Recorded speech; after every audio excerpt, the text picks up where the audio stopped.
जो कहे मंजूर है, तुझ पर मेरी कुर्बानी जान।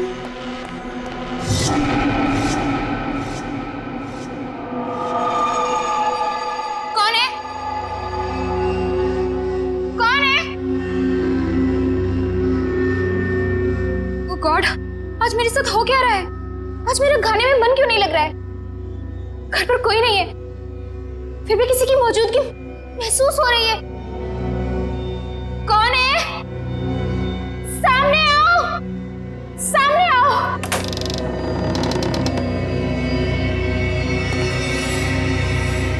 कौन हो तुम? कौन हो तुम? बोलो, कौन हो तुम?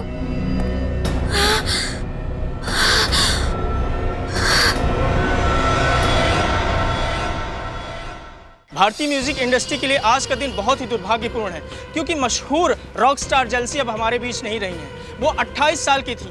ये खून है या आत्महत्या, इसका जवाब तो सिर्फ सीआईडी ही हमें देगी। हम अभी भी उनके घर के अंदर जाकर लाश देखना चाहते हैं, लेकिन हमें अंदर जाने नहीं दिया जा रहा है। जेलसी जी के फ्रेंड्स यही चाहते हैं कि जिस तरह से सीआईडी ने अनेक अपराधियों को जेल की हवा खिलाई है, इस केस में भी वो इंसाफ करेंगे।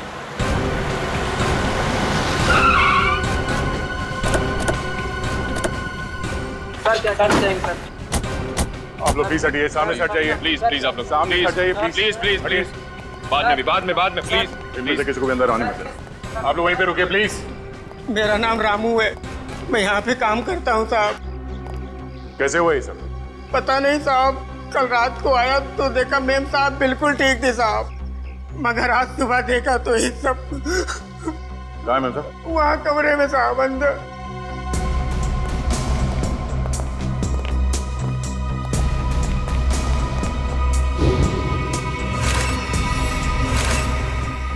रामू जी साहब।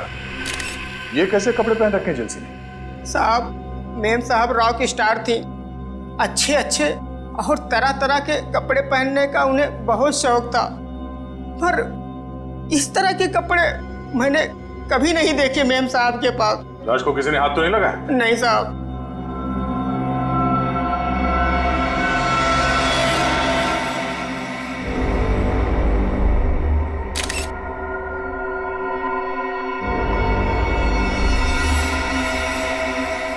सर, चेहरे और गले पे खरोंच के इतने बड़े निशान।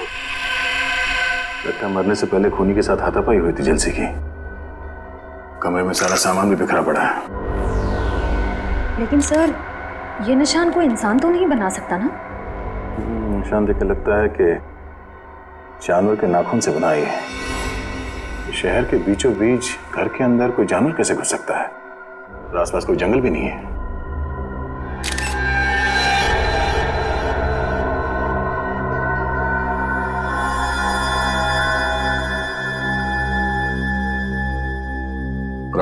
जी साहब।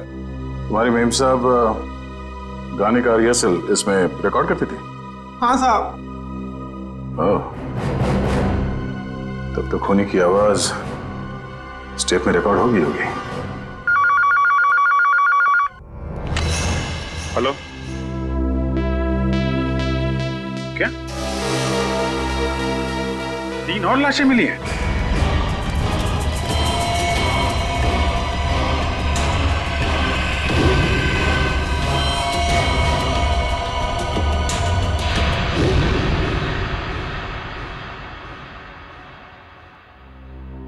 सर, पहले तो हमने सोचा था कि सिर्फ जेलसी का खून इस तरह से किया गया है, लेकिन अब 3 खून और हैं जो इसी ढंग से किए गए हैं।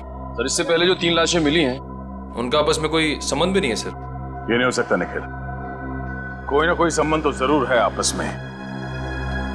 कोई ऐसी एक कॉमन कड़ी जो इन्हें जोड़ती है, कोई एक ऐसी खास बात जिसकी वजह से खूनी ने इन्हें ही अपना शिकार बनाया।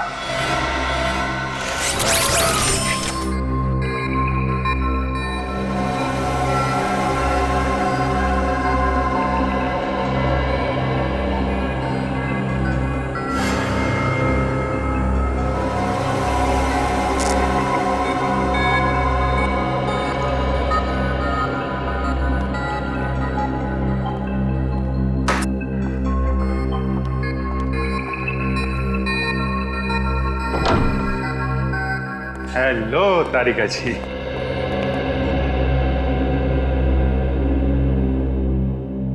अरे डॉक्टर साहब, क्या हुआ? ये चेहरा आपका क्यों लटका हुआ है? लगता है किसी बड़ी उलझन में हैं आप। उलझन कैसी नहीं होगी सर, इस काम में कितना दिमाग लगाना पड़ता है। मुझे लगता है डॉक्टर साहब ने बहुत दिमाग लगाया, लेकिन उन्हें पता नहीं चला कि क्या हुआ है। पता चल भी गया है और नहीं भी है? पता चल भी गया और नहीं भी। सालू के साथ आपकी बातें सुनकर मेरे दिमाग के नसों को जंग लग गया है। तो उसका कोई इलाज नहीं है यार, तो अपने दिमाग की नसों को जंग लगा रहने दे यार। अरे सालू के साथ सर एक मिनट, आप सिर्फ इतना बता दो, ये जो निशान है वो किसके हैं? आदमी के हैं, जानवर के हैं, किसी धारदार हथियार के हैं, किसके हैं? अभिजीत, ये निशान ना ही किसी धारदार हथियार के हैं और ना ही किसी इंसान या जानवर के नाखूनों के। हाँ। तो फिर ये निशान किस चीज के हैं? वही पता लगाने की कोशिश कर रहे हैं, थोड़ा वक्त लगेगा यार, प्लीज वेट करो। सर आने का। सर, इन सारे विक्टिम्स के बीच जो कॉमन कड़ी है उसके बारे में पता चल गया है। अच्छा, क्या है वो? सर, ये लोग 12 तारीख को क्रिस्टल मॉल में थे सर, एक वीडियो गेम के लॉन्च में। ये चारों एक साथ वीडियो गेम के लॉन्च में थे, क्रिस्टल मॉल। सचिन, जरा मैनेजर को लेकर आओ। सर, ये तो वही कॉस्ट्यूम है जो खूनी ने लाशों को पहनाया था। आश्चर्य, वही कॉस्ट्यूम नहीं है, मगर क्यों पहनाया था उसने ये कॉस्ट्यूम? क्या कहना क्या चाहता था? ये है तो सर फिरा। तो ये देखो, ये देखा उसका हथियार, उन लाशों के ऊपर जो खून के निशान बने हैं ना, इसी हथियार से बने हैं। इस हथियार का फोटो खींचो और साळुंखे को भेज दो। सब ये है यहाँ के manager mister Keshav. Hello sir. Sir, खूनी के बारे में कुछ पता चला? ये रहा आपका खूनी। ये सर, ये तो वीडियो गेम का विलेन है, फैंटेसी कोलू नाम है इसका। पता है हमें, लेकिन कोई तो है जो इस वीडियो गेम को असली जिंदगी समझ रहा है, असली जिंदगी, और अपने आप को इस वीडियो गेम का विलन फंटासी कोलू। लेकिन ऐसा पागलपन करेगा कौन? केशव जी, ये गेम और कहीं पर भी रिलीज नहीं हुआ है, सिर्फ आप ही के यहाँ खेला गया। और जो 4 लाशें मिली, उन लोगों ने उस दिन ये गेम आपके यहाँ खेला था, यहाँ पर। तो बताइए क्या हुआ था उस दिन यहाँ पर?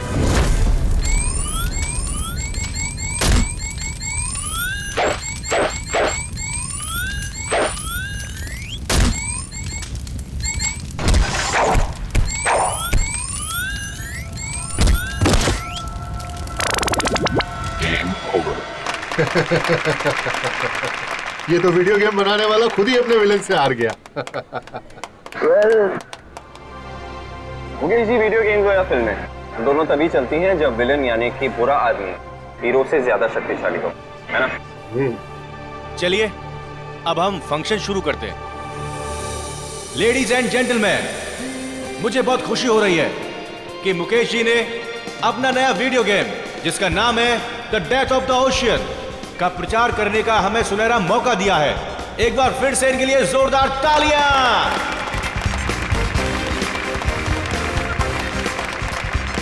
Thank you ladies and gentleman, thank you very much. अब मैं इस खास मौके पर हमारे एक खास मेहमान को स्टेज पर आमंत्रित करता हूं, जो है फेमस रॉक स्टार जेस्ले। Please ladies and gentleman, give her a big hand.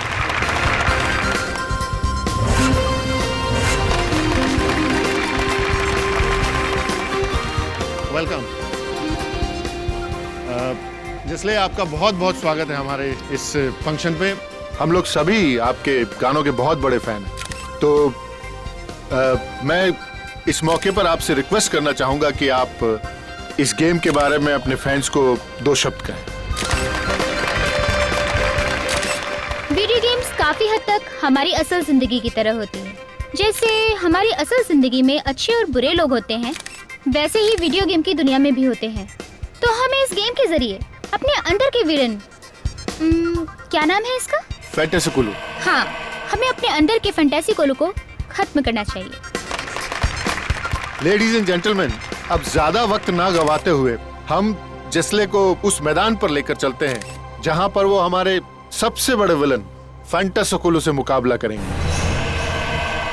और खास बात यह है कि हमारे इस गेम के प्रोड्यूसर मिस्टर मुकेश जी फैंटासिकोलू को हराने वाले 5 जाबाजों को 10-10 हजार का इनाम देंगे।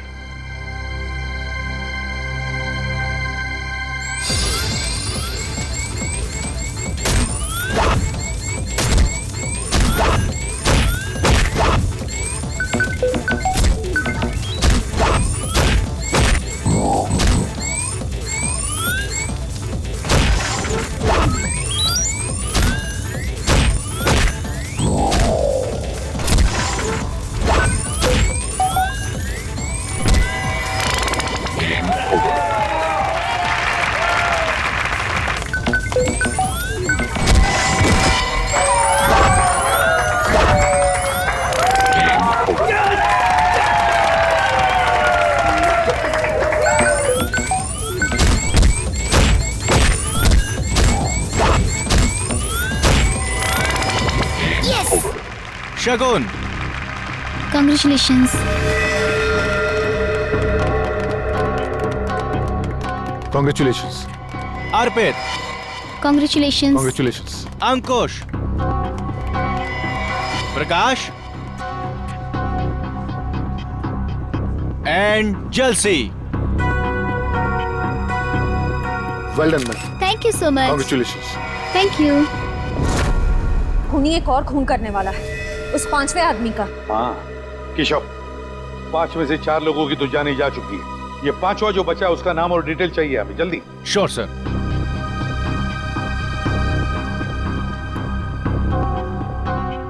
शगुन, अर्पित, अंकुश, प्रकाश, जलसी, इसमें से बचा है प्रकाश। इसे फोन करो जल्दी।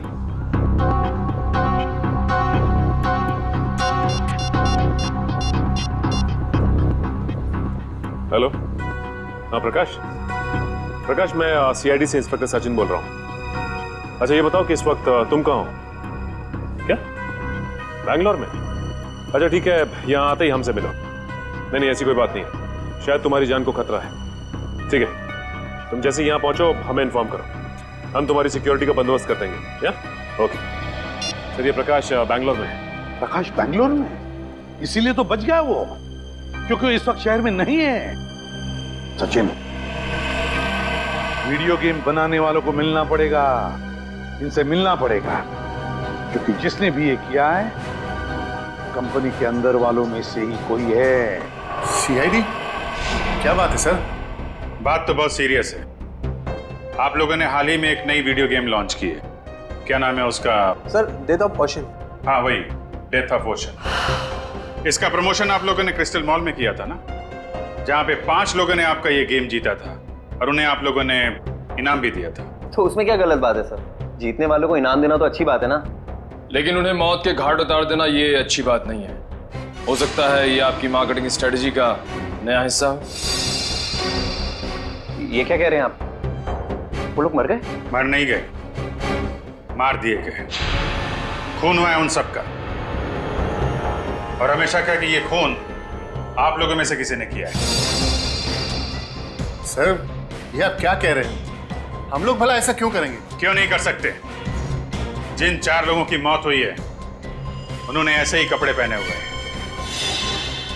आपकी वीडियो गेम के कैरेक्टर के कपड़े मरते वक्त पहने हुए थे। ये देखिए।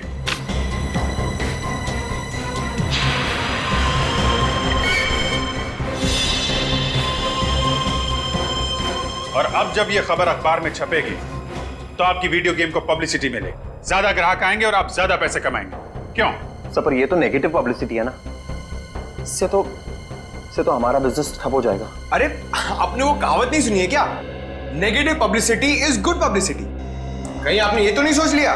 सर, वीडियो गेम्स बेचने के लिए हम लोगों का खून करेंगे? ये आप लोग सीआईडी वाले क्या कह रहे हैं? हम लोग बिजनेस करते हैं और मनोरंजन भी, और ये खून करना, मर्डर करना हमारे बिजनेस के एजेंडा में नहीं है।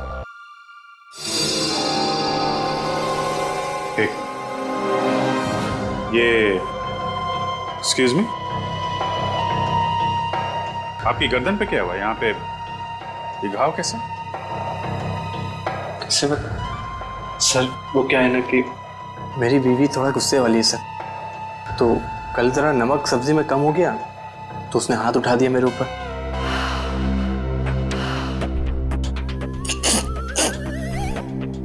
सब्जी में नमक कम था और गलती आपकी वाइफ की थी।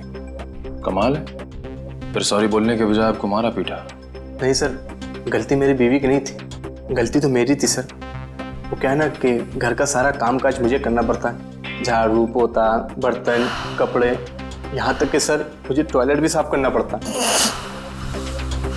तो आप ऑफिस का काम कब करते हैं? सर दिन में ऑफिस ही आता हूँ। सर ये तो वैसे ही किस्मत का मारा हुआ है, ये किसी को क्या मारेगा? फिलहाल अभी तक की इन्वेस्टिगेशन से यही सामने आया कि जो लोग आपका गेम खेल रहे हैं और उसमें जीत रहे हैं उनका खून हो रहा है। तो जब तक ये केस सॉल्व नहीं हो जाता आप ये गेम मार्केट में नहीं ला सकते। सर ये आप कैसे कर सकते हैं? अरे हम लोगों को लाखों का नुकसान हो जाएगा। लाखों के नुकसान से ज्यादा मुझे उन हजारों लोगों की जान की परवाह है जो आपके इस खूनी खेल की भेंट चढ़ सकते हैं। राज घबराओ मत, कुछ नहीं होगा आपको। सीआईडी आपके साथ है, आपका कोई बाल भी बांका नहीं कर सकता, समझे? पर निखिल सर, आप लोगों के रहते हुए भी 4-4 खून हो ही गए ना, आप कहाँ बचा पाए उन्हें? देखो प्रकाश, उस वक्त हमें पता नहीं था कि खूनी किसे मारने वाला है। अब हम जानते हैं कि वो आप पे हमला करने वाला है। देखो आप निश्चिंत हो जाइए, हम है ना, कुछ नहीं होगा आपको। आइए आराम से निश्चिंत होकर सो जाइए। आइए। मुझे बहुत डर लग रहा है सर, प्लीज आप यहीं रुक जाइए। कुछ नहीं होगा आपको, विश्वास करिए हम पे। आइए सर। आप आराम से सो जाइए। आइए। Okay sir, thank you. Okay, मैं बाहर वेट करता हूँ। आप आराम से निश्चिंत होकर सो जाइए।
अच्छा तो तुम यहाँ पर हो?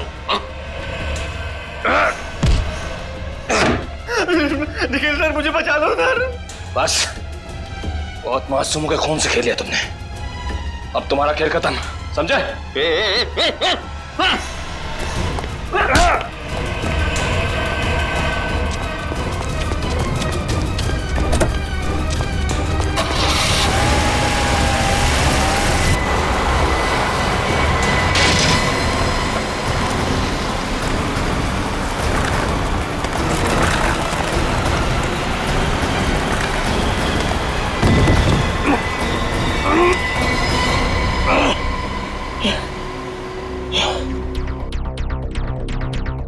आज मेरा खाने में मन क्यों नहीं लग रहा है? घर पर कोई नहीं है, फिर भी किसी की मौजूदगी महसूस हो रही है। कौन है? सामने आओ, सामने आओ।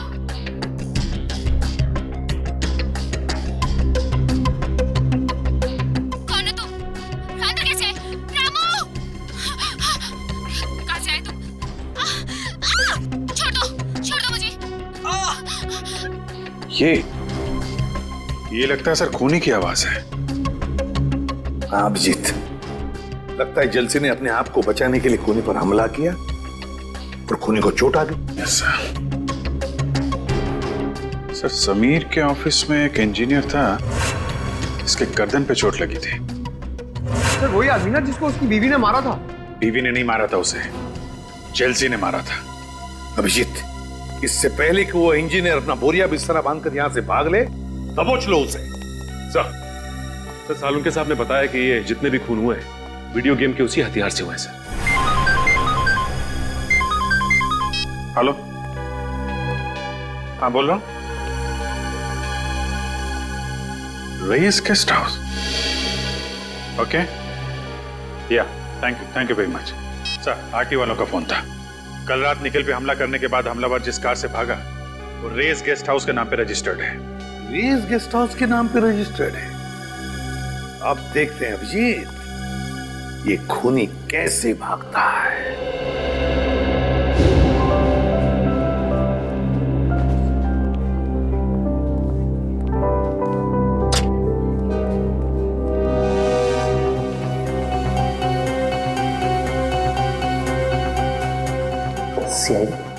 I'll call you back.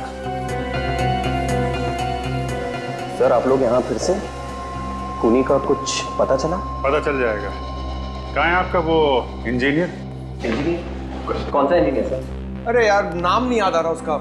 वही वाला जिसकी बीवी उसे बहुत मारती है। शायद आप विनोद की बात कर रहे हैं सर। हाँ, उसी की बात कर रहे हैं। जरा बुलाइए उसे, कुछ जरूरी बात करनी है। सर, पर वो तो ऑफिस में नहीं है सर। है नहीं? तो फिर कहाँ है? सब आज सुबह आया था, अचानक उसकी बीवी की तबीयत खराब हो गई तो सेवा करने चला गया। कह रहा था 6-7 दिन नहीं आऊंगा। अरे वाह, आपकी कंपनी तो बहुत दयालु है। बीवी की तबीयत खराब हुई तो 1 हफ्ते की छुट्टी दे दी। सर, अब क्या है कि अच्छे एम्प्लॉयज का ख्याल तो रखना ही पड़ता है ना सर। कहीं हमारी कंपनी छोड़ के कोई और कंपनी ज्वाइन कर ली तो नुकसान तो हमारा है ना सर। फायदा नुकसान का अच्छा हिसाब रखते हैं। जरा नंबर दीजिए उसका। Sir, number 19724 84323।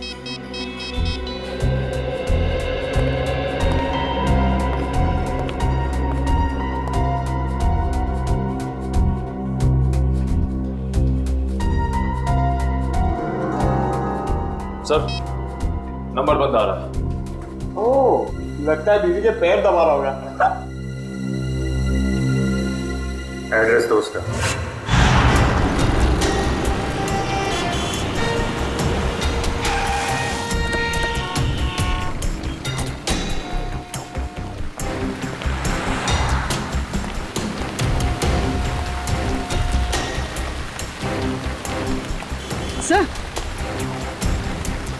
सर, ये तो वही गाड़ी है, MH04BN 1428।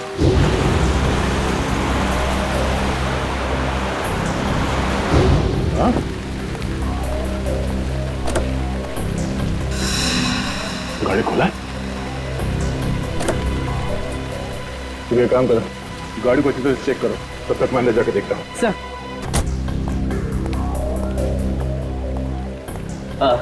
आइए सर, कमरा चाहिए आपको? कमरा हम तुम्हारे लिए तैयार कर रहे हैं, वो भी जेल का। जेल का कमरा? CID। CID? बात क्या है सर? बाजू गाड़ी खड़ी है, MH04BN 1428, तुम्हारी गाड़ी है? मेरी नहीं है सर, हमारे मालिक की। मैं तो यहाँ मैनेजर हूँ। मालिक कहाँ है? सर, वो तो न्यूजीलैंड में रहते हैं, कभी कभार आते हैं इंडिया में। ये गाड़ी कल रात कहाँ पर थी? इसकी तो कल रात बुकिंग थी। मालिक के कहने पर हम इसे कभी कभार टैक्सी की तरह इस्तेमाल करते हैं। सर, कार में कुछ नहीं मिला। कुछ नहीं मिला? कल रात कार की बुकिंग किसने की थी? 1 मिनट सर।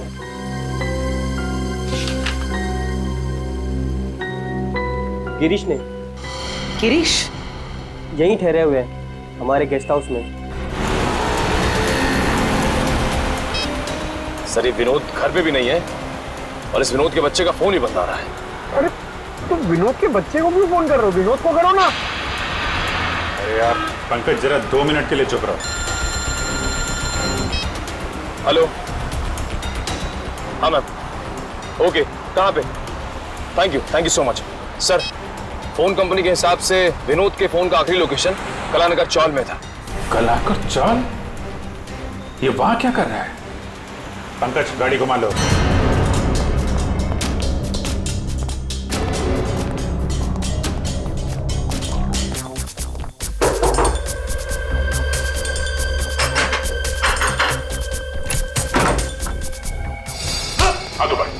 हाथ ऊपर। कौन है आप लोग? कोई चला कि नहीं? क्या चाहिए आपको? ये लोग CID से हैं। CID से? लेकिन मैंने क्या किया है? पूरी कमरे की तलाशी लो, देखो कोई हथियार मिलता है क्या। सर हथियार? मैं एक शरीफ आदमी हूँ, मेरे पास हथियार कहाँ से आ सकता? शरीफ आदमी हो तो 4 लोगों के खून कर दिए। कल रात 5 बार खून करने गए थे तुम। 4 खून? सर मैंने आज तक मक्खी नहीं मारी, तो मैं भला किसी का खून कैसे कर सकता हूँ? होटल की टैक्सी लेके नहीं गए थे तुम कल रात प्रकाश के घर में? मैं तो यहाँ अपने दोस्त की शादी अटेंड करने आया था, उसी के फंक्शन में गया था। सर कमरे में से उस वीडियो गेम का कॉस्ट्यूम तो नहीं मिला? ये शादी का कार्ड मिला। सर आप वहाँ जाके पता कर सकते हैं, सभी से पूछ सकते हैं सर। मैं रात के 4 बजे तक सर वहीं पे था। 2 दिन पहले कहाँ थे तुम जब बाकी के खून हुए? सर मैंने कहा ना, मैं इस शहर में नया हूँ, मैं बनारस का रहने वाला हूँ। शायद कोई आदमी उस शादी से ये गाड़ी चुरा के ले गया जुर्म को अंजाम देने के लिए। उसमें ड्राइवर नहीं था क्या? नहीं सर, कल हमारा ड्राइवर छुट्टी पर था, तो गिरीश जी ने कहा कि वो खुद ही ड्राइव कर लेंगे। तो शादी में जितने लोग आए थे, जितने गेस्ट, उन सबकी लिस्ट मंगवाते हैं। भाई साहब ये आदमी कहाँ पर रहता कुछ पता है? आप इस गली में चले जाइए।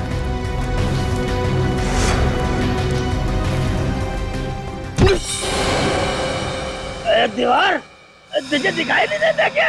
हैं? बीच सड़क में क्यों आ गई? तेरी जगह तो वहाँ है, उस कोने में। जा अपनी जगह पे खड़ी हो जा जाके, बिल्कुल चुपचाप। दीवार दिखता हूँ मैं तुझे? इंसान और दीवार में फर्क नहीं दिखता? दारू पिया हुआ है तू? अरे फर्क नजर क्यों नहीं आता साहब? आप खुद ही मेरे सामने आ गए। चल ठीक है, एक बात बता, इस आदमी को तूने पहले कभी देखा है? जी ये तो साहब सामने रहता है। सामने? अबे सामने इतने सारे घर है, कौन से घर में रहता है? मेरा मतलब खोली नंबर 115। सर कह रहा है कि खोली नंबर 115। खोली नंबर 115? जी साहब 115 में। अच्छा ठीक है। शराब कम पिया करो, सेहत के लिए ठीक नहीं है। जी साहब, माय बाप। सर वो रहा 115।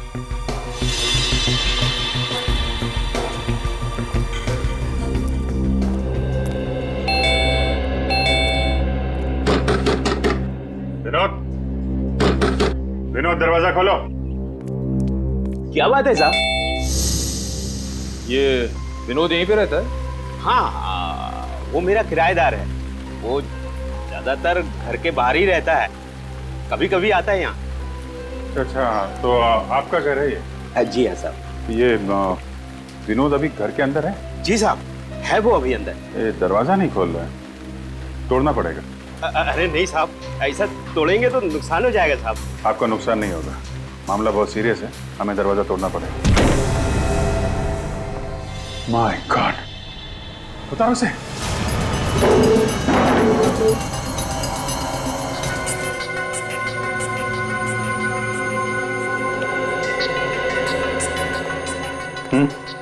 सर काफी देर हो गई है मरे हुए से। सर इसकी जेब से ये मिला है।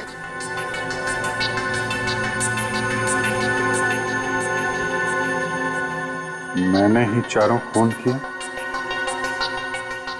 पर अफसोस मैं प्रकाश को नहीं मार सका।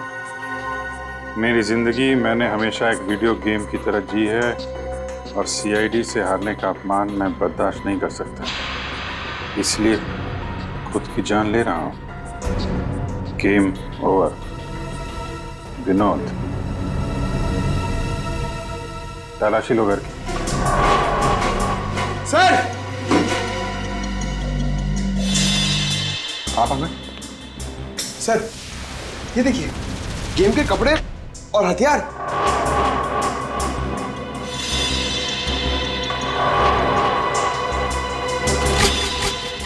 एक मिनट।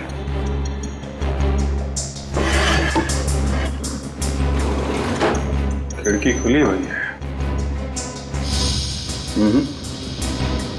ये आत्महत्या नहीं, खून है, खून। खूनी ने गुमराह करने के लिए विनोद की बलि चढ़ा दी। क्या मतलब सर? छत की हाइट बहुत कम है पंकज, और विनोद करीब 5 फीट 8 इंच का है। इतने बड़े स्टूल पे खड़े होकर अगर वो फांसी लगाएगा तो छत से सीधा सर टकराएगा उसका। इतनी अनकंफर्टेबल पोजीशन में कोई सुसाइड नहीं करता, और फिर सब कुछ इतनी आसानी से मिल गया। सुसाइड नोट, ये कपड़े, हथियार, ऐसा लगता है किसी ने विनोद का खून किया, उसे ऊपर लटकाया, कमरा अंदर से बंद किया और इस खिड़की से बाहर निकल गया। सर फिर तो इस काम के लिए 3-4 लोग लगे होंगे, क्योंकि जिस तरह लाश को टांगा गया है उसके लिए काफी ताकत की जरूरत पड़ेगी सर। करेक्ट। देखो और कुछ मिलता है क्या? तब तक मैं जरा। क्या हुआ साहब, विनोद मिला क्या? एक्चुअली विनोद का किसी ने खून कर दिया है। खून? हे भगवान, अब मेरा ये कमरा कौन लेगा भाड़े पे? अरे इससे भी और कोई जगह नहीं मिली थी मरने के लिए? कमाल करते हैं आप, यहाँ एक आदमी की मौत हो गई और आपको किराए की पड़ी है। अच्छा अभी थोड़ी देर पहले विनोद से कोई मिलने आया था? नहीं साहब, यहाँ कोई नहीं आया था। कमाल है, दिन दहाड़े कुछ लोग आके विनोद का खून कर जाते हैं और यहाँ पे किसी ने कुछ नहीं देखा। आंखें बंद करके बैठे थे क्या आप लोग? अच्छा पहले कभी कोई आया था मिलने से? सर 2-3 दिन पहले करीब रात 2 बजे विनोद एक आदमी के साथ आया था, दोनों में बहुत बहस हो रही थी। अच्छा किस बात को लेके बहस हो रही थी? सर ये तो मुझे मालूम नहीं, लेकिन बीच बीच में कुछ अंग्रेजी में बात कर रहे थे। अंग्रेजी में? उस आदमी का चेहरा देखा था तुमने? नहीं सर। कुछ और बता सकते हो उसके बारे में? हाँ सर, एक बात याद है, जब विनोद और उसके बीच में तू मैं हो रही थी तो वो आदमी बीच बीच में हकला रहा था। हकला रहा था? अभी तक तो ऐसा कोई आदमी टकराया नहीं इस केस में जो हकलाता हो। ये नया किरदार कौन आ गया इस केस में जो हकलाता है? सर आपको मुकेश याद है? मुकेश? ये वही मुकेश है ना जिसने वीडियो गेम पे पैसे लगाए? यस सर वही। उस रात गिरीश जिस शादी में गया था वहां के मेहमानों की लिस्ट में मुकेश का नाम भी। मगर सर इतने सारे खून करके मुकेश अपना ही नुकसान क्यों करवाएगा? इस मुकेश को उठाओ, वही बताएगा। सर ये सच है कि मैं शादी में गया था, लेकिन आप जिस गेस्ट हाउस की टैक्सी की बात कर रहे हैं मुझे उसके बारे में कुछ पता नहीं है। पता कैसे नहीं है? उसी टैक्सी में बैठ के आप प्रकाश के घर गए थे, हमारे सीआईडी ऑफिसर पे भी हमला किया आपने। सर ये बात सच नहीं है, मैं तो पूरे टाइम शादी में ही था, शाम को 5 बजे से लेकर सुबह 3 बजे तक फेरे होने तक। आप चाहे तो शादी की फुटेज देख सकते हैं। वो तो हम देखेंगे ही, झूठ बोल के कोई मुजरिम बचा नहीं है आज तक।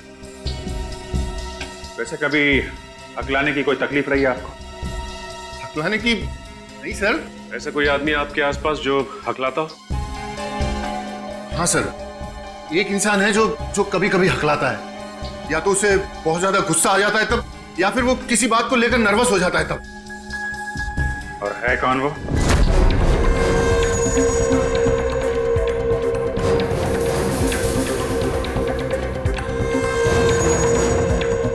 सर आप लोग यहाँ? क्या हुआ सर?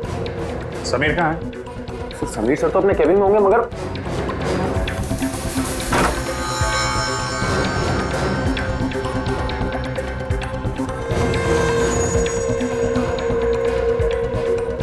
सर अंदर तो कोई भी नहीं है। क्या कहा? फोन ट्रेस करने की कोई जरूरत नहीं है एसीपी। मैं वही हूँ, उसी क्रिस्टल मॉल में जहां ये सब खेल शुरू हुआ था। हाँ क्रिस्टल मॉल में। और कान खोल के सुन लो, मुझे मुकेश चाहिए और तुम लोग लाके दोगे मुझे मुकेश।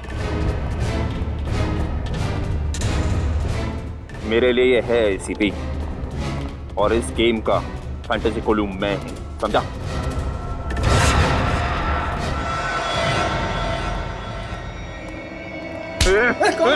मुझे क्यों पकड़ा है? सर मुझे बचा लीजिए, ये आदमी मार डालेगा मुझे, बचा लीजिए। अपनी अपनी गन नीचे कर दो सब लोग। समीर छोड़ दो उसे। सब लोग अपनी गन नीचे रखो, जल्दी। मैंने कहा गन नीचे रखो, वरना इसकी गर्दन काट दूंगा। समीर छोड़ दो उसे, वरना नतीजा बहुत बुरा होगा। गन नीचे रखते हो या मारो इसको? नहीं, ठीक है, गन नीचे करते हैं। सच छोड़ दो उसे, अब तो छोड़ दो उसे। वेरी गुड, तुम सीआईडी वाले भी कितने आज्ञाकारी हो ना। अब मुकेश को मेरे पास भेजो। पहले छोड़ दो उसे। मैंने कहा मुकेश को मेरे पास भेजो। सर प्लीज ऐसा मत कीजिएगा, ये मुझे मार डालेगा सर। घबराओ मत। नहीं मुकेश, इतना बुरा भी नहीं मैं कि तुझे एक मौका न दूं तेरी जान बचाने का। क्या मतलब? मतलब ये कि जॉब इंटरव्यू के समय तो तूने मुझे मौका नहीं दिया, लेकिन मैं तुझे एक मौका देता हूँ तेरे खुद की जान बचाने का। चल आजा, फिर से खेलते हैं ये खेल। ये गेम तू हीरो और मैं फंटास्टिक कोलू, और अगर तू जीत गया तो मैं तुझे छोड़ दूंगा, लेकिन अगर तू हार गया तो तेरा हाल ऐसा करूंगा जैसा कि फंटास्टिक कोलू हीरो का करेगा। जिंदगी और मौत को तुमने खेल समझ के रखा है। खेल ही तो है ना एसीपी, जैसे तुम लोग खेलते हो, पुलिस और चोर का खेल। जिसको गोली लगी उसका खेल खत्म। मुकेश की जिंदगी कोई खेल नहीं जो हम उसे दांव पर लगाए, समझे? अगर तुझ में हिम्मत है ना तो मुझसे खेल ये खेल, मुझसे खेल। नहीं एसीपी, मुझे मुकेश ही चाहिए, मुकेश। डर गए एसीपी के अवतार से? डर और फंटा से कोलू, चल आ जा एसीपी और देख मेरे हथियार कैसे जान लेते हैं तेरी।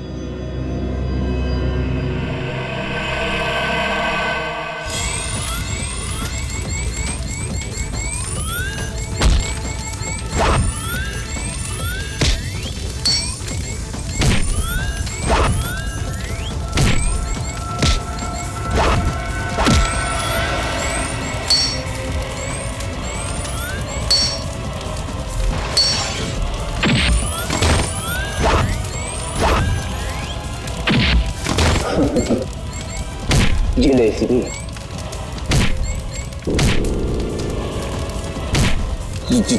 जीत हमेशा बुराई की होती है। नहीं हारू,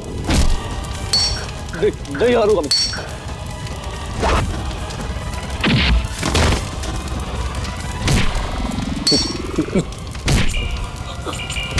हरा के रहूंगा।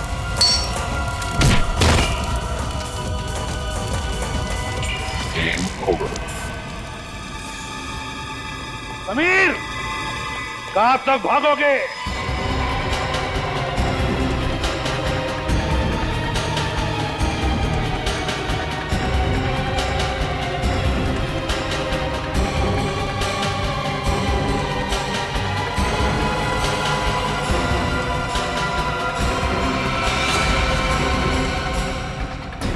खिलाड़ी चाहे जितना भी चालाक हो, लेकिन जीत हमेशा सच्चाई की होती है।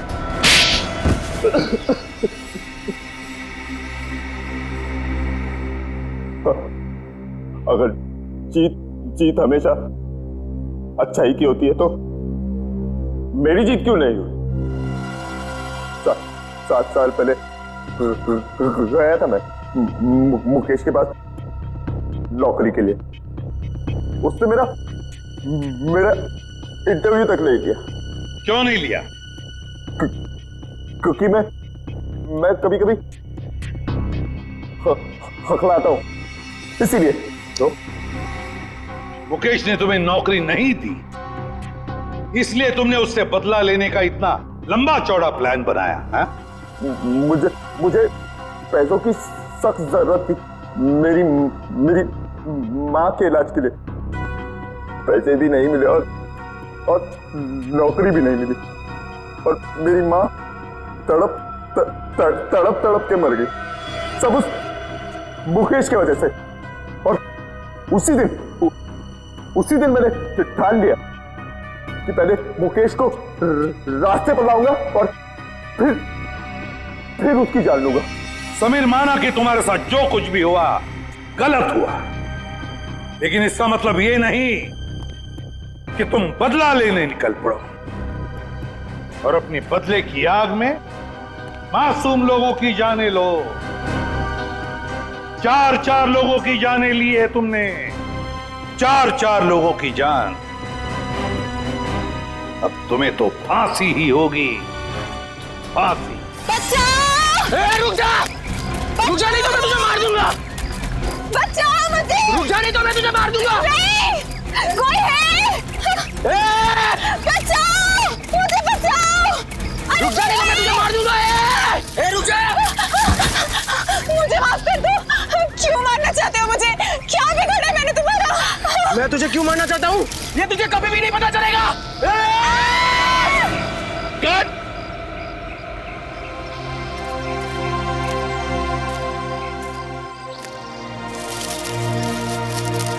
यार पता नहीं क्यों मजा नहीं आ रहा है। राइटर ने इतना अच्छा इस सीन को लिखा है और तुम दोनों इस सीन को उस मंजिल तक नहीं पहुंचा पा रहे हो। माफ कीजिएगा सर, एक और बारी कोशिश करते हैं। हाँ हाँ। अच्छा विजय, तुम अपने डायलॉग के पॉज पे ध्यान दो, बहुत फास्ट बोल रहे हो। Okay okay sir. अच्छा शीतल, एक काम करो, तुम इस बार इधर से नहीं, तुम इस तरफ से भागो और वहां जाके गिरना। ओके चलो। ओके ओके चलो, get ready, roll sound, roll camera. खिलाड़ी की कसम, scene number 150, shot 1, take 5, action. रुक जा, मैं तुझे मार दूंगा। रुक जा, मैं तुझे मार दूंगा। कट। शीतल, तुमने सब गड़बड़ कर दिया। तुम इतनी जल्दी क्यों गिरी? तुम्हें और भागना था। यार क्या बोलूं मैं, तुमने सब गड़बड़ कर दिया यार, और भागना था। इतनी जल्दी क्यों गिर गई तुम? सर वो पता नहीं आप पैर में आके कुछ अटक गया और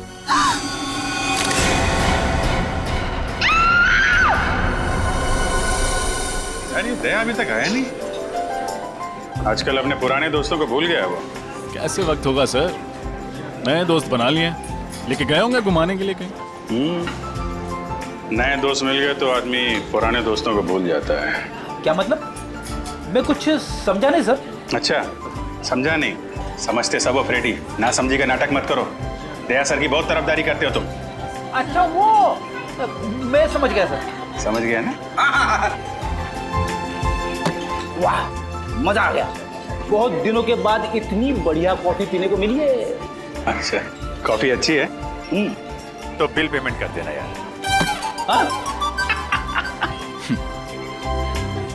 वैसे सर आपको मानना पड़ेगा, आप अपने पुराने दोस्तों को नहीं भूले। तो फिर कहाँ लेके गए थे डॉक्टर तारिका को खाने पे? संयोग के बाद? अरे संयोग वो तो गया, और उसके जाने के बाद हम लोग खाने। तुमने सही कहा रजत, मैं अपने दोस्तों को नहीं भूलता फ्रेडी, चाहे वो नए हो या पुराने हो। अरे मैं तो कहता हूँ कि डॉक्टर तारिका को भी यहाँ पे बुला लेते। क्यों क्यों? वो क्या है, सालून के साहब का चेहरा देख देख के बोर हो गई होगी ना बेचारी। ये बात तो सही कही तुमने, लेकिन वो हैदराबाद गई है ना। हैदराबाद क्यों सर? राखी आ रही है ना, तो उनका कोई सगा भाई नहीं है। हैदराबाद में एक कजिन है, तो उन्हीं को हर साल राखी बांधने जाती है। वैसे सर सगा भाई या सगी बहन ना होने का अकेलापन मैं समझ सकता हूँ। मेरी भी कोई सगी बहन नहीं है ना, वैसे तो कोई कजिन भी नहीं है, बस एक मुंह बोली बहन थी, गीता।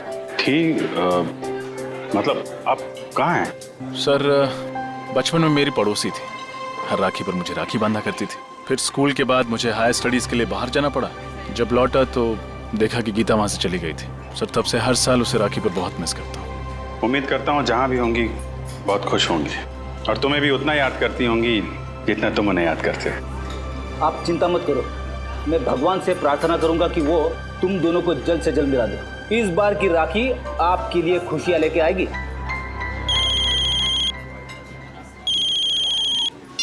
हेलो जी हाँ बोल रहा हूँ। लाश कहाँ पे? इस आदमी की उम्र 45 साल है और इसे मरे हुए लगभग 48 घंटे हो गए अभिजीत।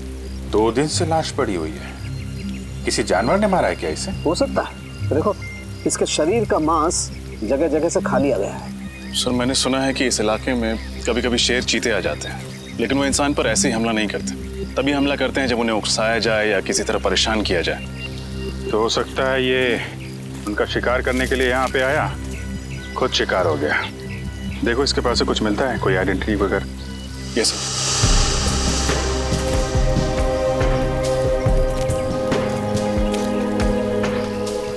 जेबें खाली हैं सर। ना कोई आइडेंटिटी है, वॉलेट भी नहीं। वॉलेट नहीं है। कहीं ये खून लूटपाट के लिए तो नहीं हुआ? लुटेरों ने पैसे के लिए इसका खून कर दिया और फिर लाश की ऐसी हालत कर दी जैसे कि किसी जानवर ने खाया हो। अभिजीत इसे जानवर ने खाया या ये किसी आदमी का काम है, ये तो फॉरेंसिक लैब में ले जाकर के पता चलेगा, जहाँ इसके शरीर की अच्छी तरह से जांच हो। ठीक है, वहाँ डॉक्टर तारिका भी हैं आपकी मदद के लिए। तो नहीं, मेरा ये मतलब नहीं था सर। रजत तुम देखो आसपास कुछ मिलता है क्या, तब तक मैं इधर थोड़ा। यस जी। तो आप शॉट के लिए वहाँ से भागते हुए इस तरफ आई और लाश से आपका पैर टकराया और आप गिर गई, है ना? जी सर। आपने बताया कि कई बार आप वहां से भागते हुए आई, बार बार भागना पड़ा आपको ना? जी सर, ये 5वां टेक था। 4 बार टेक हुआ मगर ओके नहीं हुआ।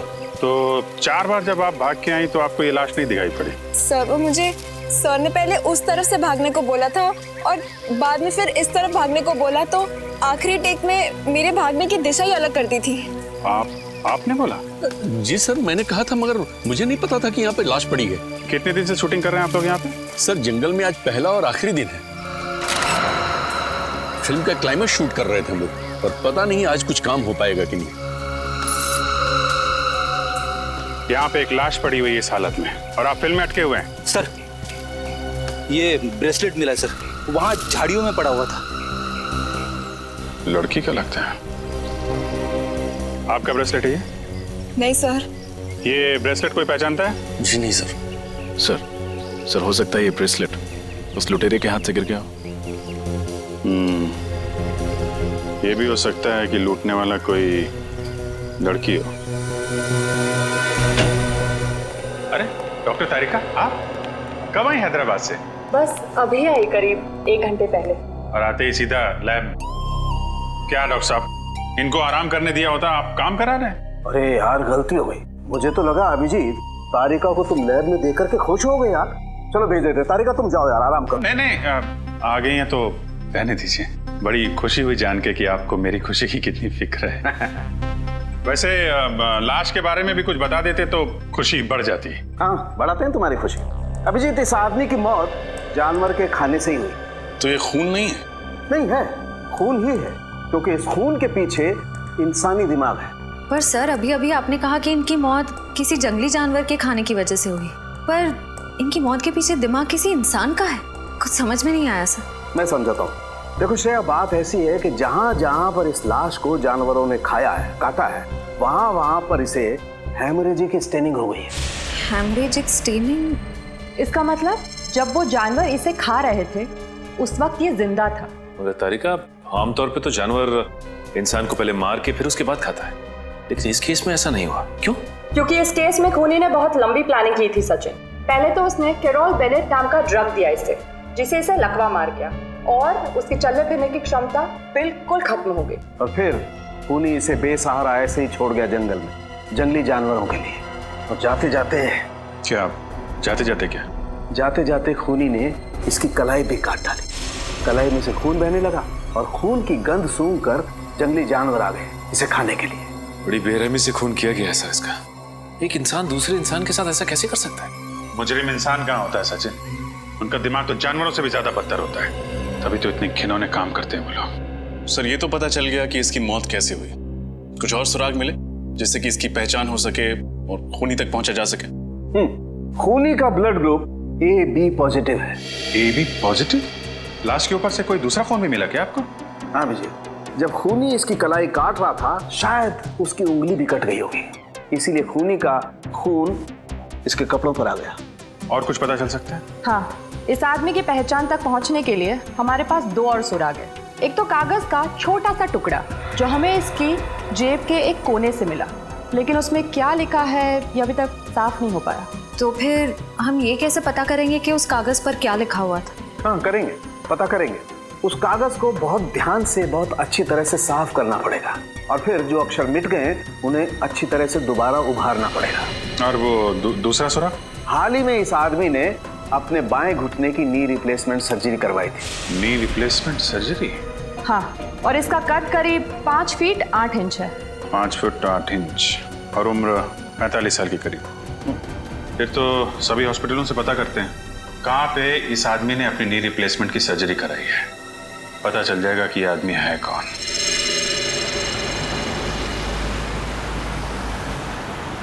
तो उस आदमी का नाम शेखर कुमार है जिसकी लाश हमें मरकटाला के जंगल में मिली। हाँ सर, वो एक माइक्रोबायोलॉजिस्ट है और आरबी रिसर्च सेंटर में काम करता है। RB research centre? हाँ सर। वैसे सर ये माइक्रोबायोलॉजिस्ट होता क्या है? साइंस नहीं पढ़ी क्या? श्रेया बताओ। पंकज, माइक्रोबायोलॉजिस्ट वो होता है जो माइक्रो ऑर्गेनिजम्स को स्टडी करता है, उस पर रिसर्च करता है। ओह, सर ये माइक्रो ऑर्गेनिजम्स क्या होता है? पंकज, सबसे छोटे जीव जंतु होते हैं उन्हें माइक्रो ऑर्गेनिज्म कहते हैं, जैसे बैक्टीरिया, वायरस, समझ गए? सर तो फिर मैं किस श्रेणी में आता हूँ? तुम्हारी श्रेणी जरा अलग है। एक काम करते हैं, आरबी रिसर्च सेंटर में चल रहे हैं ना, वहां पे पूछ लेना। Okay sir. ओके, अब जरा जल्दी चलें।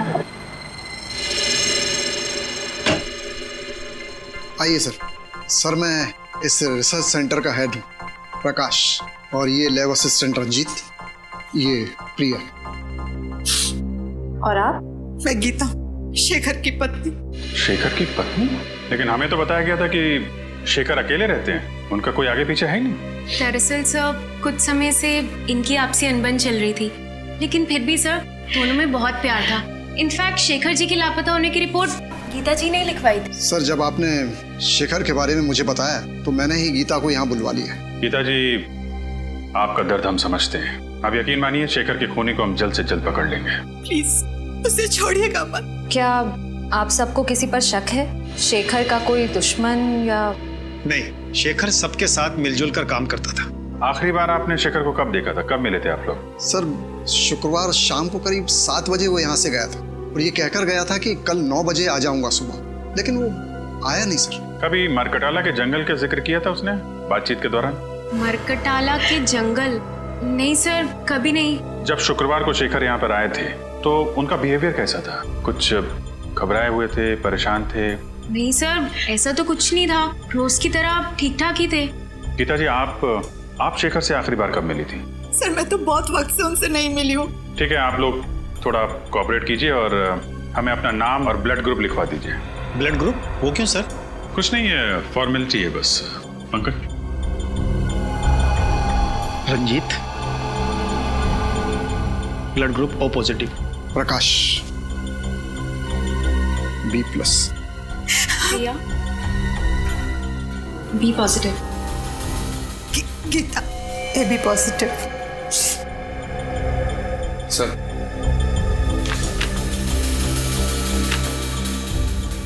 गीता जी, आपका ब्लड ग्रुप AB पॉजिटिव है? जी हाँ।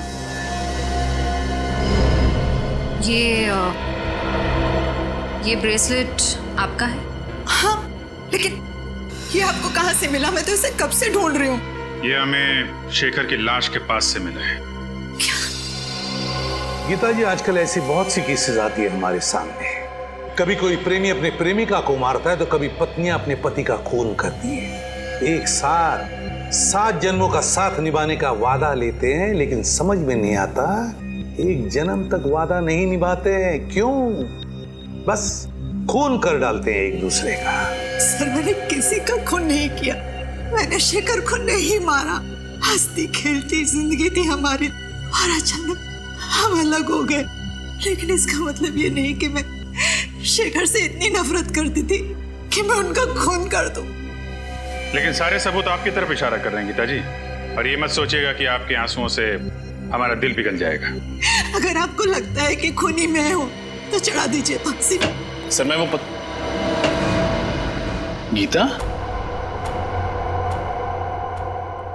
राजन, ओह माय गॉड, तुम इतने सालों बाद? इतने साल? मैं CID ऑफिसर बन गया। तुम भी CID में हो? हाँ। रजत, तुम जानते हो इन्हें? हाँ सर, ये गीता है मेरी मुंह बोली बहन। सर बहन? मुंह बोली बहन? तो फिर बेहतर होगा रजत कि तुम अपनी भावनाओं को इस केस के आड़े ना आने दो। मैं कुछ समझा नहीं सर। गीता शेखर की पत्नी है और शेखर का खून हुआ है, और शेखर के खून का इल्जाम गीता पर है। What? ऐसा नहीं हो सकता सर, मैं गीता को बचपन से जानता हूँ, ऐसा कुछ नहीं करेगी। रजत, मैं भी कब से इन्हें यही समझाने की कोशिश कर रही हूँ, लेकिन ये लोग हैं कि मेरी बात पर भरोसा नहीं कर रहे। सर मैंने तो आपको बताया था ना गीता के बारे में, आप कुछ क्यों नहीं बोलते? रजत, रिश्ते अपनी जगह हैं और ड्यूटी अपनी जगह है। फिलहाल सारे सबूत यही कह रहे हैं कि गीता ने शेखर का खून किया है। रजत, मैंने किसी का खून नहीं किया। मैं तुम्हारी कसम खाकर कहती हूँ, और मैं तुम्हारी झूठी कसम तो नहीं खाऊंगी ना। मैं जानता हूँ गीता, सर जरूर इसे कोई फंसाने की कोशिश कर रहा है, किसी की सोची समझी चाल है। सर, सालुंके साहब की रिपोर्ट के हिसाब से शेखर के कपड़ों पे जो खून लगा था वो गीता जी का है।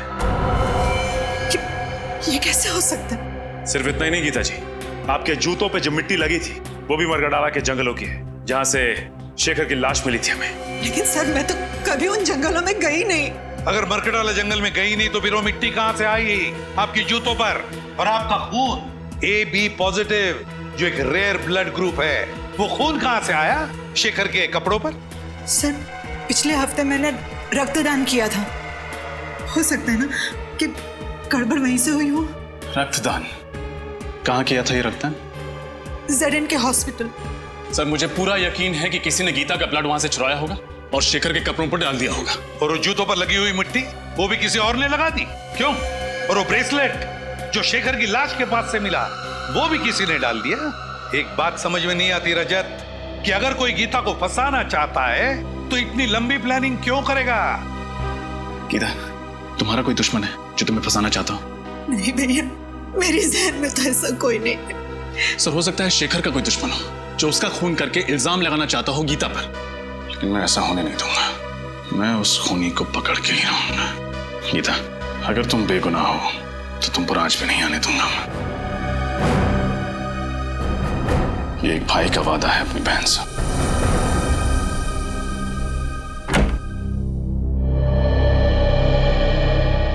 आइए सर, आप लोग यहाँ रक्तदान के लिए आए हैं? नहीं, हम सबने पिछले महीने ही रक्तदान किया था। हम लोग CID से हैं। आपसे कुछ जानकारी लेने आए हैं। CID से? पर बात क्या है सर? पिछले हफ्ते आपके अस्पताल में जो रक्तदान शिविर लगा था उसमें इस औरत ने रक्तदान किया था। इनका नाम गीता है। सर दरअसल हमारे हॉस्पिटल के लिए ये शिविर लोकप्रिय NGO ने आयोजित किया था। अगर इन्होंने रक्तदान किया था तो हमारे रजिस्टर में उनका नाम जरूर होगा। मैं अभी रजिस्टर चेक करके बताती हूँ। वैसे इनका पूरा नाम क्या है? गीता कुमार। ठीक है, मैं अभी देखकर बताती हूँ। हाँ सर, इन्होंने रक्तदान किया है। रक्तदान किया था? हाँ, पर क्या? पर उनका AB पॉजिटिव खून का पाउच हम तक पहुंचा ही नहीं। पहुंचा ही नहीं? ऐसे कैसे हो सकता है? ऐसा ही हुआ है सर। हो सकता है NGO वालों से खून का पाउच गुम हो गया हो। गुम हो गया? सर कहीं रजत सर का अंदाजा सही तो नहीं है? हो सकता है। क्या नाम बताया इस NGO का? लोकप्रिय NGO। लोकप्रिय NGO। इनका ऑफिस कहाँ है?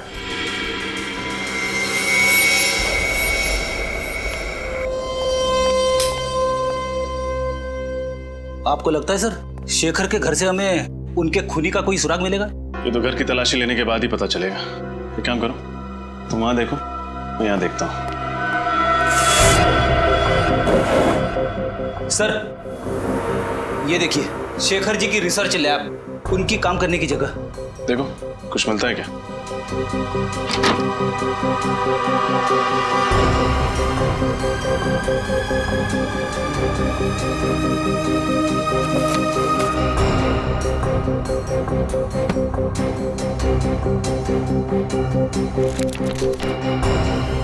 छोड़ी, कुछ मिला?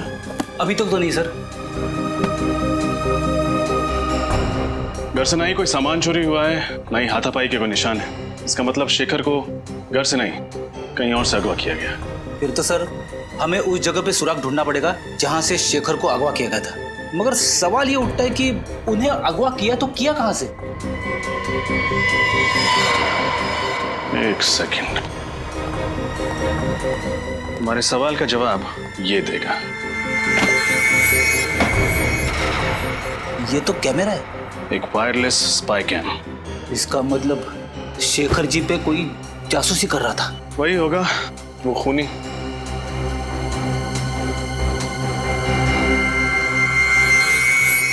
शडी, तुमने एक बात नोटिस की? क्या? इस स्पाई कैम का लेंस ठीक उस तिजोरी की ओर है। मतलब सर उस तिजोरी में जरूर कुछ ऐसी चीज है जो शायद इस जुर्म की जड़ है। देखते हैं।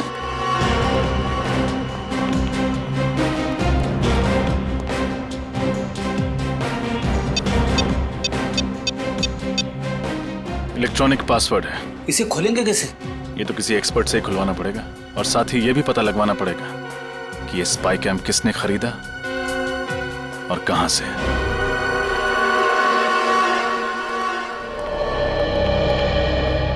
सुनिए, हम लोग CID से।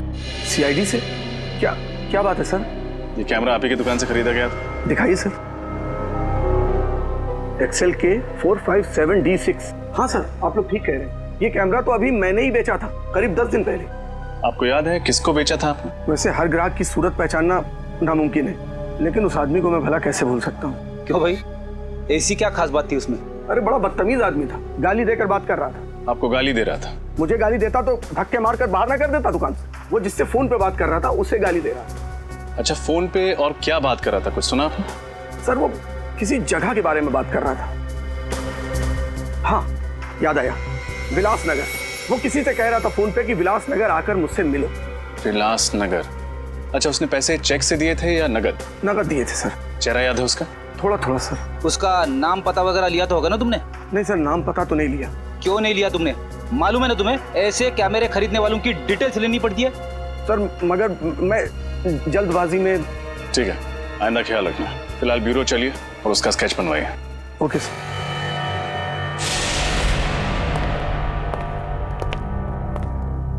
कहिए सर, मैं आपकी क्या मदद कर सकता हूँ? हम लोग सीआईडी से हैं। पिछले हफ्ते आपने जेडन के हॉस्पिटल के लिए एक रक्तदान का शिविर आयोजित करवाया था। वो तो हम अक्सर करते रहते हैं। तो हमें ये बताइए कि ये गीता जी क्या आपके यहाँ रक्तदान करने आई थी? देखकर बताता हूँ। हाँ, इन्होंने रक्तदान किया था। तो फिर इनके खून का पाउच हॉस्पिटल के ब्लड बैंक में पहुंचा कैसे नहीं? क्या खून हॉस्पिटल नहीं पहुंचा? ये कैसे हो सकता है? ऐसा ही हुआ है, आपके एनजीओ में से किसी ने खून चुराया है। अच्छा, जब आप ये शिविर लगाते हैं तो कौन कौन लोग मदद करते हैं इसमें? सर कुछ एनजीओस होते हैं, कुछ वॉलंटियर्स हैं जिनकी मदद से ये शिविर आयोजित किया गया था। शिविर में खून का चोरी होना नामुमकिन है सर। तो अब लोग ये खून के पाउच अस्पताल भेजते कैसे हैं? हमारी वैन से जो ये काम करती है। कहाँ खड़ी है आपकी एनजीओ की वैन?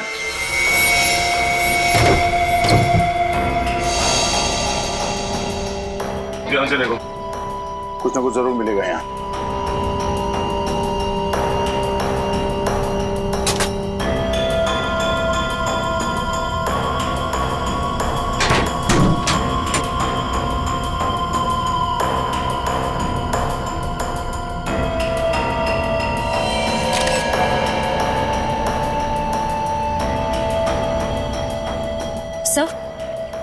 सर ये कपड़े का फटा हुआ टुकड़ा मिला है, RB लिखा हुआ है इसमें। RB मतलब RB रिसर्च सेंटर? शेखर वहीं काम करता था। सर इसका मतलब कोई वहीं का है जो इस सारा का सारा खेल खेल रहा है। सर जब हम रिसर्च सेंटर गए थे तब रंजीत का लैब कोट थोड़ा सा फटा हुआ था।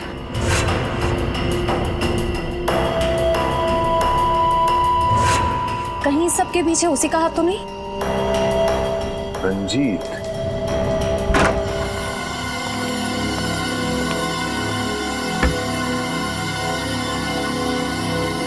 एक मिनट में आया।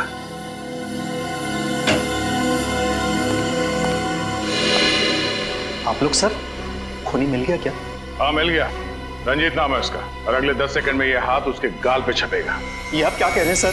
मैंने शेखर को नहीं मारा। ये फटा हुआ कपड़े का टुकड़ा तुम्हारी लैब कोट का है ना?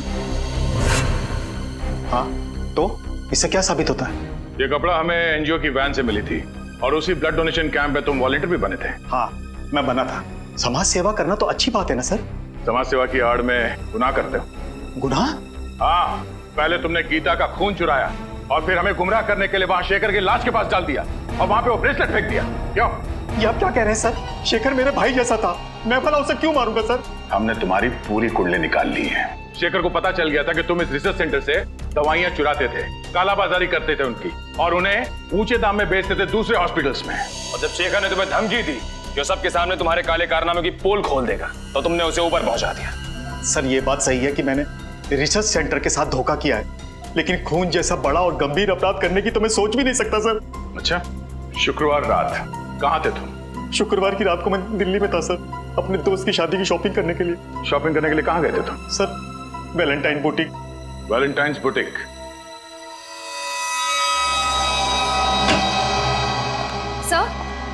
सर रंजीत सच कह रहा है। जिस वक्त शेखर का खून हुआ उस वक्त वो वाकई दिल्ली में ही था, वैशाली नगर के वैलेंटाइन बुटीक में शॉपिंग कर रहा था। रंजीत दिल्ली में ही था? तो फिर अगर रंजीत ने नहीं फंसाया तो फिर गीता को फंसाया किसने? सर मुझे इस बात की बहुत खुशी है कि आपको भी अब लगता है कि गीता निर्दोष है।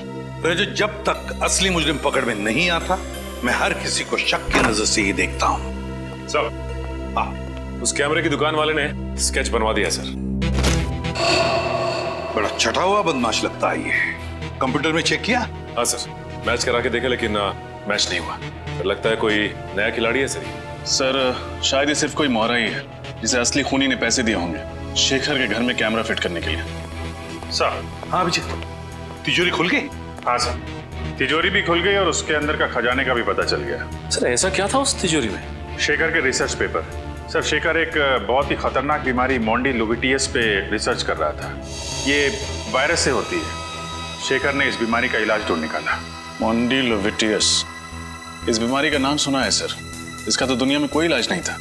तो फिर अभिजीत, इस दवाई की वजह से ही शेखर का खून हुआ है। इस दवाई की वजह से ही। और कोई तो था जिसे शेखर के इस दवाई की रिसर्च में दिलचस्पी थी। शायद उसी आदमी ने उस तिजोरी के बिल्कुल सामने कैमरा फिट कर दिया। और जब शेखर इस दवाई बनाने में कामयाब हो गया तो उसने शेखर को खत्म कर दिया। सर हो सकता है खूनी ने दवाई भी चुरा ली। क्या बात है भाई, बड़े खामोश हैं आप लोग। कोई गुत्थी उलझ गई है क्या? नहीं सर, बल्कि सुलझ गई। हम खूनी के काफी करीब पहुंच गए सर। वेरी गुड, और नजदीक पहुंचा देते हैं। बॉस, ये है वो कागज जो हमें उस लाश की जेब में से मिला।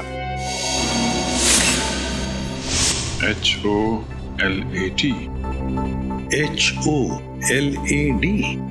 होटल या हॉस्पिटल हो सकता है। सचिन चेक करो कंप्यूटर में।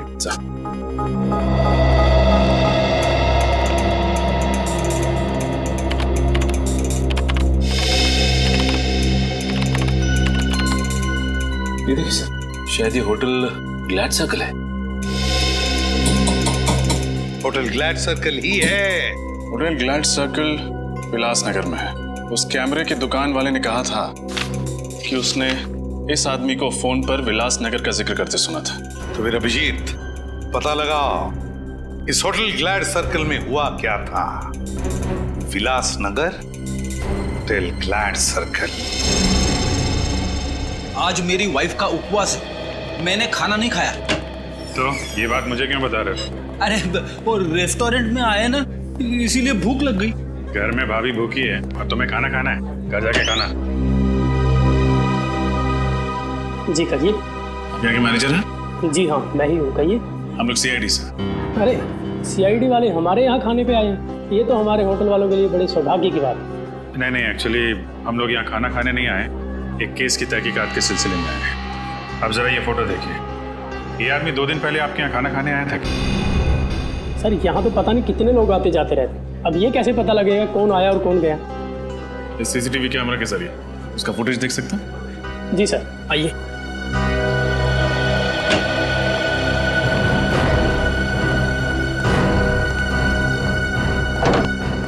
जी आइए। जरा परसों की फुटेज दिखाइए आप। जी सर। सर शेखर के पास वालों ने कहा था ना कि वो ऑफिस से 7 बजे निकला था, तो यहाँ 8 सवा 8 बजे पहुंचा होगा। 8 बजे के करीब भी दिखाइए। जी सर।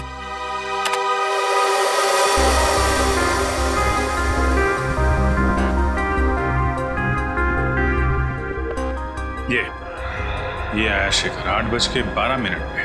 सर शेखर के साथ जो दूसरा आदमी बैठा है वो है कौन?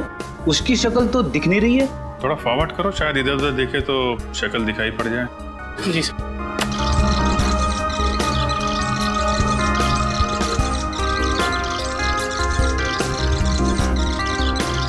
सर शेखर तो गुस्से में उठ के चला गया, शायद उसकी बहस हुई उस आदमी के साथ। इस आदमी के साथ बहस हुई और यहाँ से वो गुस्से में निकला, लेकिन घर नहीं पहुंचा। हो सकता है इस दूसरे आदमी ने ही काम तमाम कर दिया शेखर का। 1 मिनट पॉज करो। जी। यहाँ पे जूम करना, थोड़ा और।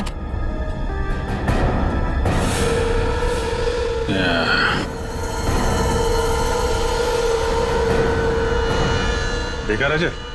यस सर, ये घड़ी कुछ जानी पहचानी लग रही है।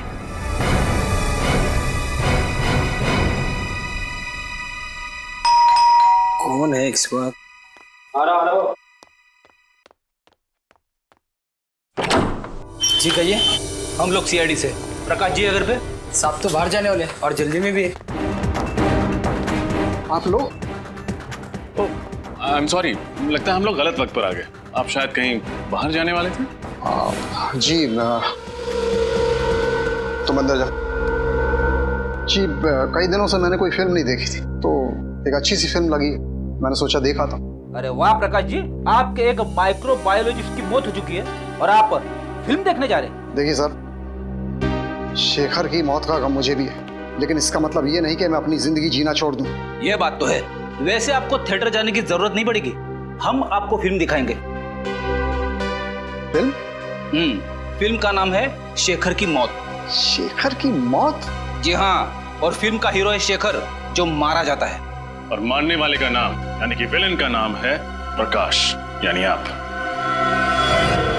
समझ में नहीं आ रहा है, आप लोग ये क्या बकवास कर रहे हैं? अरे आप सीआईडी से, इसका मतलब ये नहीं कि आप मुझ पर कुछ भी इल्जाम लगाते जाएं। हम बेबुनियाद इल्जाम नहीं लगा रहे हैं आप पर। आप शेखर की जासूसी कर रहे थे ना? जासूसी? हाँ जासूसी। ये कैमरा सबूत है इस बात का। जी वो क्या ये वो क्या जबान क्यों लड़खड़ाने लगी तुम्हारी? सर ये सच है कि मैंने शेखर की जासूसी की थी, लेकिन आप मेरा यकीन मानिए, मैंने उसे मारा नहीं। अगर आपने उसे मारा नहीं तो फिर उसकी जासूसी क्यों कर रहे थे? क्योंकि उसने एक खास वैक्सीन का आविष्कार किया था। अगर वो उसे इंटरनेशनल मार्केट में बेच देता, अरबपति बन जाता। लेकिन शेखर के लिए दौलत से ज्यादा मायने रखता था देश प्रेम। वो अपना ये वैक्सीन भारत सरकार को देना चाहता था। विदेशी कंपनियों को अपने देश की धरोहर बेचकर वो अपनी तिजोरी नहीं भरना चाहता था। जी हाँ, उसकी यही आदर्शवादी विचार मुझे पसंद नहीं थे। देश से प्रेम मैं भी करता हूँ, इसका मतलब ये नहीं कि हम अपने बारे में सोचना छोड़ दें। और आपने अपने बारे में सोचा।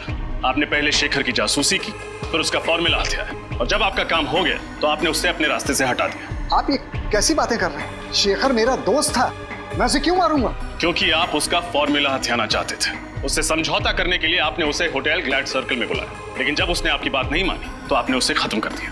देखिए सर, ये सच है कि मैं उससे वहां मिला था, लेकिन उस मुलाकात के बाद मैं होटल क्लॉकवुड में चला गया। होटल क्लॉकवुड? जी।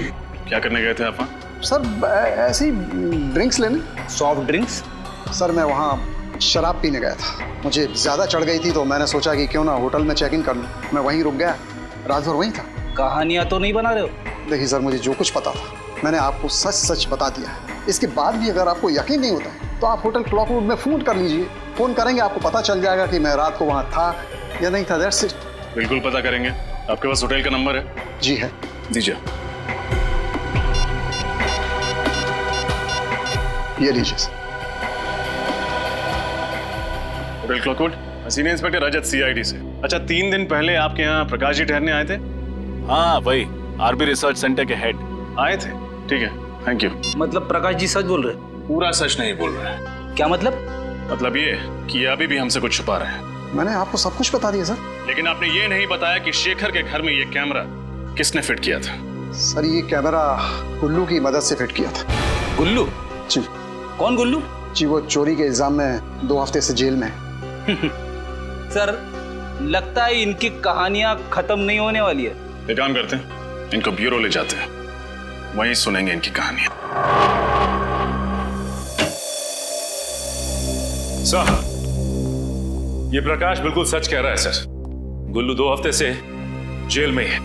अरे अगर प्रकाश ने शेखर को नहीं मारा तो फिर कौन हो सकता है जिसके पास शेखर को मारने की वजह थी? ये अशोक सर, शेखर को मारने की सबसे बड़ी वजह इसी के पास थी। अशोक? कौन है ये? सर शेखर रिसर्च फील्ड में आने से पहले एक सर्जन था जेडी हॉस्पिटल में। इसने अपनी जिंदगी में बहुत सारे ऑपरेशन किए, लेकिन एक ऑपरेशन असफल रहा। 19 जून 2003 में इसने एक ऑपरेशन किया 10 साल पहले, जिसमें ऑपरेशन थिएटर में ही औरत दम तोड़ दी, और वो भी इसकी लापरवाही की वजह से। और इस बात का इतना बड़ा सदमा लगा इस शेखर को कि इसने ये फील्ड ही छोड़ दी। उसके बाद इसने माइक्रोबायोलॉजी पर रिसर्च शुरू कर दी। और उस औरत का पति है ये अशोक। काफी बड़ी वजह है इस अशोक के पास शेखर को मारने की। पर ये 10 साल तक चुप क्यों बैठा रहा? उठाओ इस अशोक को।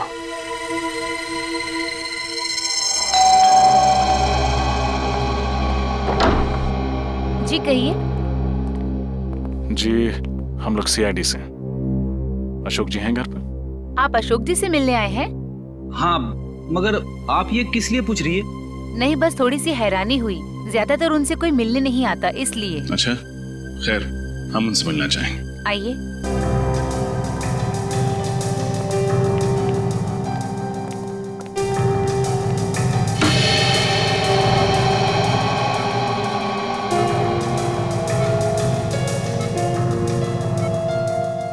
ये अशोक जी? हाँ, ये है अशोक जी। ये ना चल सकते हैं न बोल सकते हैं, बस ऐसे ही पूरे दिन बिस्तर पर पड़े रहते हैं। क्या बीमारी क्या है इन्हें? Liver disease last stage. इनके घर वालों में से कोई इन्हें मिलने नहीं आता? इनके दोनों बच्चे विदेश में रहते हैं। एक दूर का रिश्तेदार है, वो कभी कभी आ जाता है। सर, कहीं ये दूर का रिश्तेदार तो नहीं है इन सब के पीछे? हो सकता है फ्रेडी। हाँ गीता।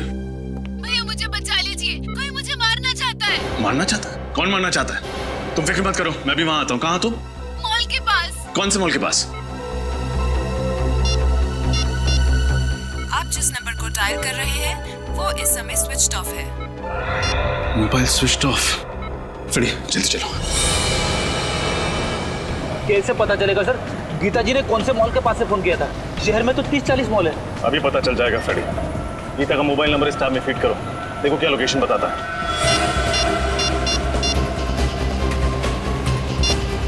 सर, गीता जी का मोबाइल मॉल से आगे निकल गया। मॉल से आगे निकल गया? हाँ सर। कहाँ? शहर से दूर, पनवेल हाईवे की तरफ। पनवेल हाईवे की तरफ? अरे ये क्या हो गया? क्या हुआ? गीता जी का मोबाइल ट्रेस होना बंद हो गया। ट्रेस होना बंद हो गया? हाँ सर। एक काम करो, मोबाइल कंपनी को फोन करो, देखो वो ट्रेस कर पाते हैं कि नहीं।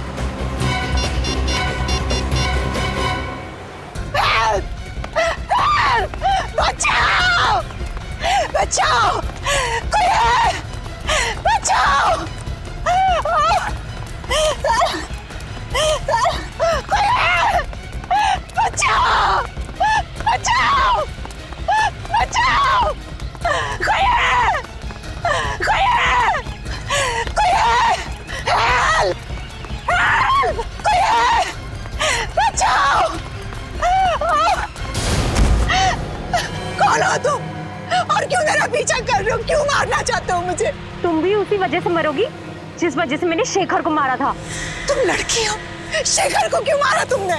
शेखर को तो मरना ही था, लेकिन अब तुम भी मरोगी। रुक जाओ, चाकू नीचे करो वरना अंजाम बहुत बुरा होगा। भैया, तुम अपनी कर नीचे करो, वरना इस साल राखी पे तुम्हारी कलाई खूनी की खूनी रह जाएगी। अगर गीता को कुछ भी हुआ ना तो तुम सोच भी नहीं सकते कि तुम्हारा क्या हश्र करूंगा मैं। चाकू नीचे। इससे तो मरना ही होगा। चाकू नीचे। फेंक दो चाकू। ससुराल जाने से पहले अपना घूंघट तो उतारो।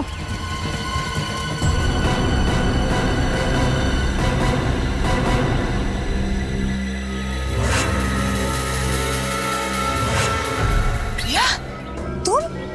हाँ मैं। शेखर ने तुम्हें सहारा दिया, तुम्हारे लिए इतना सब कुछ किया, तुम्हें नौकरी दी, और तुमने शेखर को ही मार दिया। हाँ, मैंने ही शेखर को मारा है और इस बात का मुझे कोई अफसोस नहीं। भागती कहाँ हो?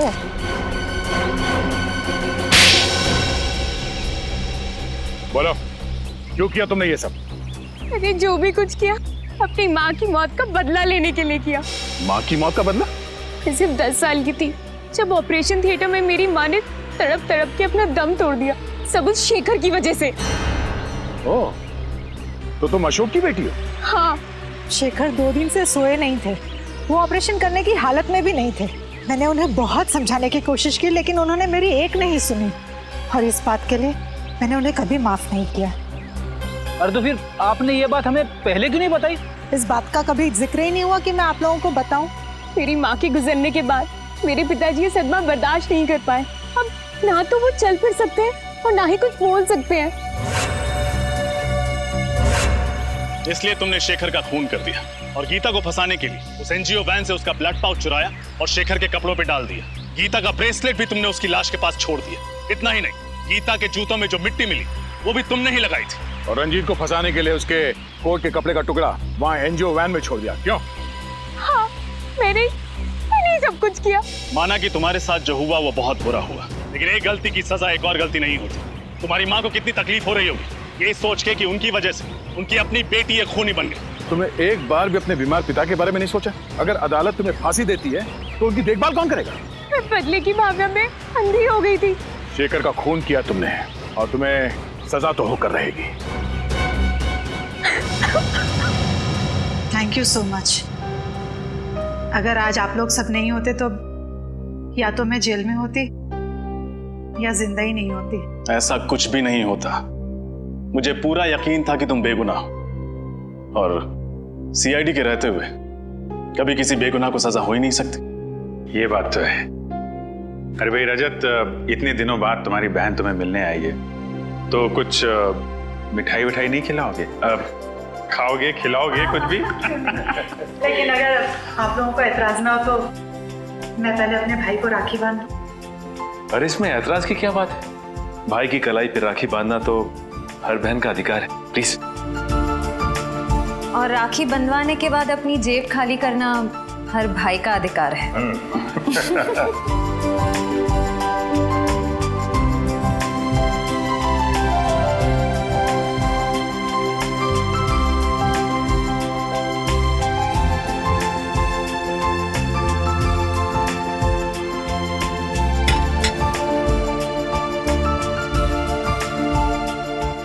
दीदी, तुम नहीं जानती मैंने इस पल का कितने सालों से इंतजार किया।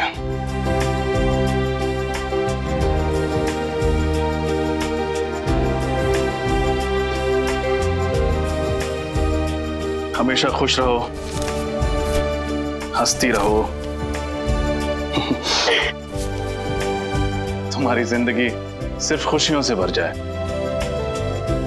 और याद रखना, जब भी तुम्हें जरूरत हो तुम्हारा भाई हमेशा तुम्हारे साथ है। आप दुनिया के सबसे अच्छे भाई हो। भगवान करे सब बहन को आपके जैसा भाई मिले।